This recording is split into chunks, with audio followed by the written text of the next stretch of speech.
تو یہ اشراق کہلائے گی. اگر تھوڑی دھوپ ہو جائے گی پھر پڑھی جائے گی تو یہ چاشت کی نماز کہلائے گی. مثلاً گرمیوں میں چاشت کی نماز کا جو وقت ہے وہ تقریباً صبح 8:30 بجے شروع ہوتا ہے اور سردیوں میں تقریباً 9 بجے شروع ہوتا ہے اور سورج ڈھلنے تک رہتا ہے اس کا ٹائم. آئیے جانتے ہیں اس نماز کو نماز اشراق کیوں کہا جاتا ہے.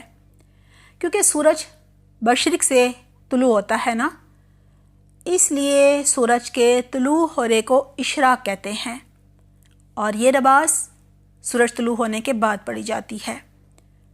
یعنی دوحہ کا معنی ہوا، نماز اشراق کو دوحہ بھی کہتے ہیں. دوحہ کا معنی ہے دن کا چڑھنا اور اشراق کے معنی ہے طلوع آفتاب. جب آفتاب یعنی سورج طلوع ہو کر ایک نیزے کے برابر بلند ہو جائے تو اس وقت نوافل کا پڑھنا نماز اشراق کہلائے گا، جو کہ سورج طلوع ہونے کے تقریباً 12-15 منٹ بعد کا وقت ہے. سیدنا زید بن ارقم رضی اللہ عنہ سے مروی ہے. اس نماز کو صلاۃ الاوابین بھی کہا گیا ہے. مغرب اور عشاء کے درمیان پڑھی جانے والی نماز کو جس روایت میں صلاۃ الاوابین کہا گیا ہے وہ مرسل ہے یعنی ضعیف ہے. سیدنا ابو ذر رضی اللہ عنہ سے روایت ہے کہ رسول اللہ صلی اللہ علیہ وسلم نے فرمایا یصبح علی کل سلامہ من احدکم صدقۃ وکل تسبیحۃ صدقۃ وکل تحمیدۃ صدقۃ وکل تہلیلۃ صدقۃ وکل تکبیرۃ صدقۃ وامر بالمعروف صدقۃ ونہی عن المنکر صدقۃ ویجزئ من ذلک رکعتان یرکعہما من الضحیٰ. ہر صبح آدمی پر لازم ہے، یعنی جب انسان صبح اٹھے تو اسے یہ کام ضرور کرنا ہے کہ وہ اپنے جسم کے ہر جوڑ کے بدلے صدقہ کرے، صدقہ خیرات کرے. بس ہر تسبیح یعنی سبحان اللہ کہنا صدقہ ہے، ہر تحمید یعنی کہ الحمدللہ کہنا صدقہ ہے، ہر تحلیل یعنی لا الہ الا اللہ کہنا صدقہ ہے، ہر تکبیر یعنی اللہ اکبر کہنا صدقہ ہے، امر بالمعروف یعنی نیکی کا حکم دینا صدقہ ہے، ونہی عن المنکر یعنی برائی سے روکنا بھی صدقہ ہے. اور ان سب چیزوں سے دوحہ کی 2 رکعتیں کفایت کرتی ہیں. یعنی اگر کوئی کسی مصروفیت، کسی بیماری، کسی بے ہوشی، کسی مجبوری کی بنا پر یہ جو تسبیحات ہیں یہ ذکر نہ کر پائے تو نماز اشراق کہہ لیں، نماز چاشت کہہ لیں، یہ نماز دوحہ کہہ لیں، ایک ہی بات ہے. تو کہا جا رہا ہے نماز دوحہ کی 2 رکعتیں جو ہیں وہ کافی ہو جاتی ہیں. اس کا یہ مطلب نہیں ہے کہ ان تسبیحات کو چھوڑ دیا جائے اور صرف نماز اشراق پر ہی جو ہے وہ اکتفا کیا جائے، کیونکہ ہر نیکی کا اپنا اجر ہوتا ہے. یہ سب صرف اشراق کی فضیلت بتانے کے لیے تھا. سنن نبی داؤد میں ہے رسول اللہ صلی اللہ علیہ وسلم نے فرمایا اللہ تعالیٰ فرماتا ہے اے آدم کے بیٹے خالص میرے لیے 4 رکعات اشراق کی اول دن میں پڑھ، میں تجھے اس دن کی شام تک کفایت کروں گا.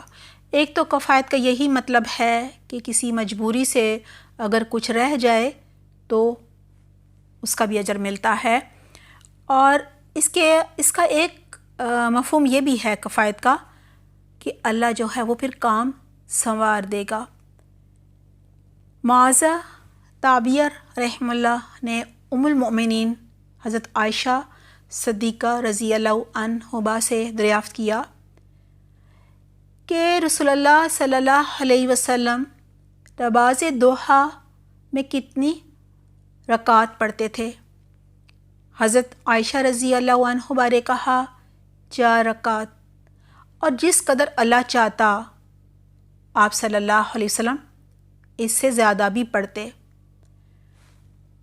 یہ صحیح مسلم صلاۃ الضحیٰ کی حدیث ہے۔ دیکھیں نام بدل جاتے ہیں، ضحیٰ کہیں، اشراق کہیں، چاشت کہیں، مطلب وقت کے آگے پیچھے ہونے سے نام بدل رہے ہیں نا۔ اگر فجر کی نماز کے بعد جائے نماز پر ہی بیٹھ کر اشراق کا انتظار کیا جائے، یعنی سورج طلوع ہونے کے 12-15 منٹ بعد یہ نوافل پڑھے جائیں جو کہ نماز اشراق کہلائیں گے، تو حج اور عمرے کا ثواب ملتا ہے۔ اور جیسا کہ ابھی بات ہوئی، یہ نماز 2 رکعت کر کے پڑھی جائے گی۔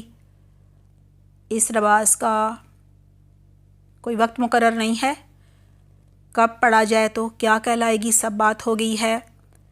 اور دیکھیں سورج کے حساب سے بتایا گیا ہے نا کہ سورج طلوع ہونے کے 12-15 منٹ بعد پڑھیں تو اشراق کہلائے گی، اور اگر اور دیر سے پڑھیں، آدھا 1 گھنٹہ اوپر کر لیں تو پھر یہ چاشت کہلائے گی، یا اس کو اوابین کہہ لیں۔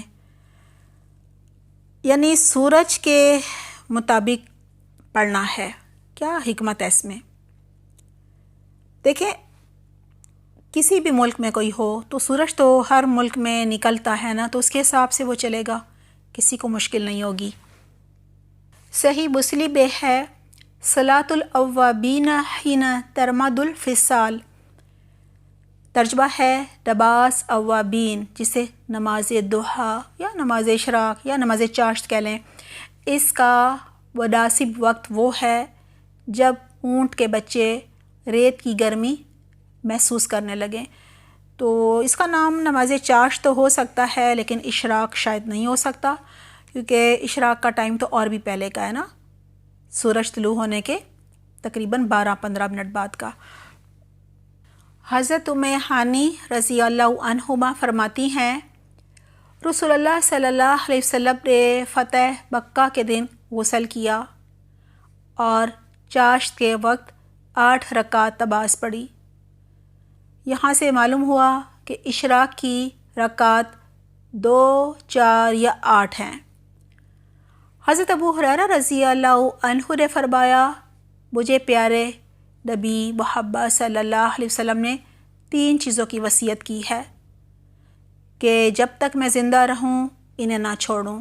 نمبر 1، ہر قمری مہینے میں ایام 20 کے 3 روزے رکھوں، یعنی چاند کی 13، 14 اور 15 تاریخ کو۔